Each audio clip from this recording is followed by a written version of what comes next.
ये श्री भगवद गीता के प्रथम अध्याय का 7वां श्लोक है। अब तक दुर्योधन पांडवों की सेना के महारथियों को गिनाकर थोड़ा घबरा गया था। अपनी घबराहट को छिपाने और अपनी सेना का मनोबल बढ़ाने के लिए वो अब द्रोणाचार्य को कौरव सेना के मुख्य नायकों की याद दिला रहा है। श्लोक: अस्माकं तु विशिष्टा ये तान् निबो द्विजोत्तम नायका मम सैन्यस्य संज्ञार्थ तान् ब्रवीमीते।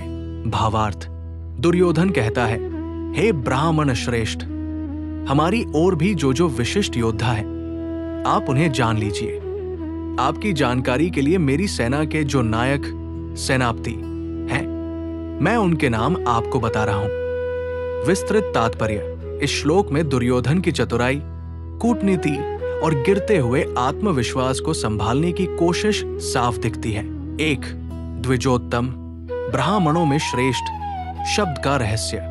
दुर्योधन ने द्रोणाचार्य को द्विजोत्तम कहा। इसके 2 अर्थ निकलते हैं। सम्मान, वो अपने गुरु को आदर दे रहा है। व्यंग्य कटाक्ष, ताना दुर्योधन द्रोणाचार्य को याद दिला रहा है कि आप मूल रूप से एक ब्राह्मण हैं, जिनका काम शांति और ज्ञान देना है।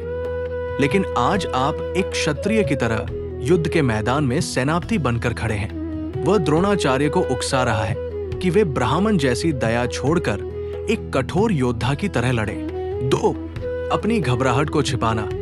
पिछले 3 श्लोकों में पांडव सेना के 17 बड़े योद्धाओं के नाम लेने के बाद दुर्योधन को अचानक एहसास हुआ कि उसने शत्रुओं की बहुत ज्यादा तारीफ कर दी है।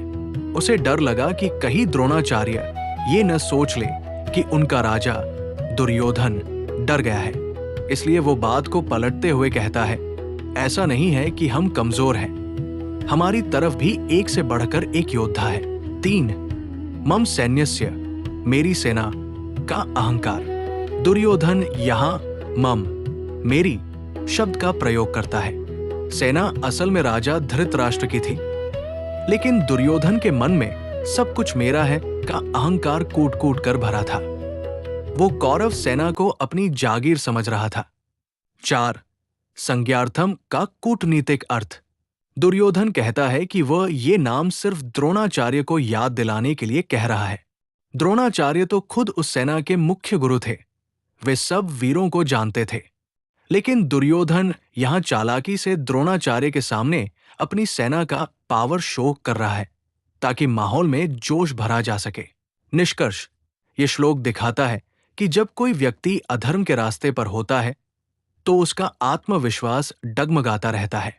वो कभी शत्रु को देखकर डर जाता है, तो कभी अपनी बड़ाई करके खुद को झूठी तसल्ली देता है।